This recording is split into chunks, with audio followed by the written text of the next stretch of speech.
Karyn Bryant for MMA Heat. I'm here with Moraga, who's facing Joseph Benavidez at UFC 187. And, you know, we just talked to Joseph over there. And, you know, there's certainly the concern with a lot of the flyweights that you guys don't have enough opponents. And it's hard. You've all fought each other already. But what do you like about the matchup with Joseph in terms of your style? Why do you think you have a chance, you know, to take out somebody who is so highly regarded? Well, I think just like he's dangerous everywhere, I'm dangerous and everywhere at all times. So, you know, I always feel like I have the edge in stand-up area against anybody, or at least I'm willing to stand up with everybody. So, you know, I think one thing that I see with Joseph is his movement's not as good as some of the other guys. He's a little Tasmanian devil in there. He goes after it. He's real aggressive. But I think there's some things that I can exploit that I'm good at that he's not so good at that I can exploit on him. So you're saying you don't think he moves on the angles out of a combination that well? Are you talking head movement, or just in general the way he's sort of controlling the cage, you don't think he's doing it well? I think just getting from point A to point B, you know, bringing his feet with him and just moving his feet, you know what I'm saying? So not necessarily the angles, not necessarily quickness or anything like that. I just think that he doesn't know how to move his feet, get from point A to point B how he wants to do it.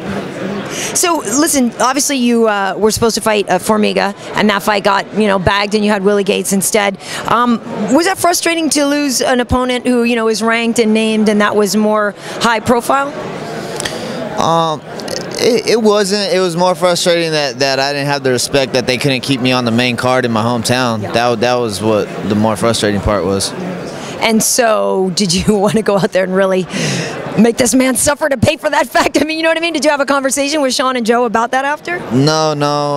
I just do my job, go out there. I want to just put on an impressive performance. It was the frustrating part was I actually had to go into that fight a little bit injured, and you never want to. I mean, you never go into a fight 100% really, but I basically, you know, was missing a big part, and you know, you never want to go make excuses, but it was my hometown. I wanted to put on a different kind of fight. I had to use a little bit more wrestling, and it ended up working out though. You know, I think people realize that, wow, this guy actually, when he can mix it up, and I think I showed mixed martial arts that fight instead of just my average, you know, style that I like to do. So. But would you have not fared as well against Formiga then if you were hurt? I mean, maybe it was a blessing in disguise that you didn't take on a more dangerous opponent if you were injured? Well, it was my right hand that I hurt. I just was a little hesitant to throw it. Not only that, Willie was a little bit, I mean, he had the range and the distance on me. It was a little bit different kind of a fight. I think I still would have been all right against Formiga. But, you know, yeah, you never know. So maybe it was. Who knows? Now, you've said that your kids have saved your life. I know you hear oftentimes people say MMA has saved their life and kind of helped them clean up their act. But, you know, how close to, you know, going in the wrong direction, you know, were you really before your family, you know, really got to be a bigger part of your life, and before you were able to really focus on MMA more? Well, I was already in the wrong direction. I feel, you know, I just mentally, you know, I just didn't really care anymore. Just kind of was fed up with everything, doing whatever I wanted to do. And then, you know, when I had my son, I realized that it wasn't about me anymore. I realized that, you know, I had to man up and do the right things now, and be there for him. I couldn't, you know, be making mistakes or doing the wrong stuff anymore. Just, you know, it just really made me man up and focus and then dedicate myself. Now, you do say, though, you spend your time perfecting the art of Chingasos. What is it? And in fact, I think on Fox one time we weren't allowed to say that because I guess it's not really a positive term or a great word we're supposed to be saying. No, I think that it's just maybe the translation gets a little lost because it's similar in Spanish to other bad words, but it's not a bad word. Okay. It's just a slang word for, you know, throwing blows.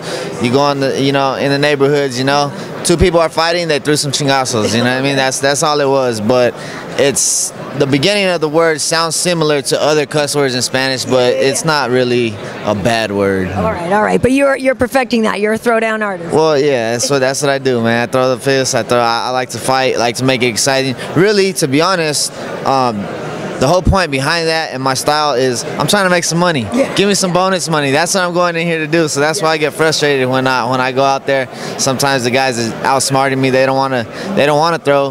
They end up making it a wrestling match. Makes it a little bit boring. And I haven't got as many bonus checks as I want to get. Yeah. Are you cool with the new Reebok deal and or the new guidelines that they've come down with for the PEDs? Those seem pretty intense.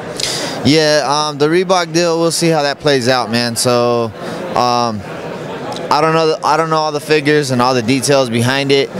It doesn't seem so great, but we'll see how it plays out. Hopefully it works out and guys get rewarded. And then the PEDs, yeah, definitely. I think that I think we needed something to help clean this thing up, and hopefully that will, I barely actually found out about that right now, so hopefully that's something that really makes these guys, these cheaters, think about what they're doing, because there's no room for that in the sport. I'm going out there, I'm doing everything, I'm working hard, all natural, and going through these training camps with no extra help and nothing like that. So I think whoever I'm fighting should have to do the same. I don't think that this is real life, man. You can get hurt in there. Who knows what could happen? So I think that that's a definite unfair advantage, and that's kind of a coward move. All right, John. Well, thank you so much, and best of luck to you. And the fight with Joseph's going to be a good one. Yes, it is.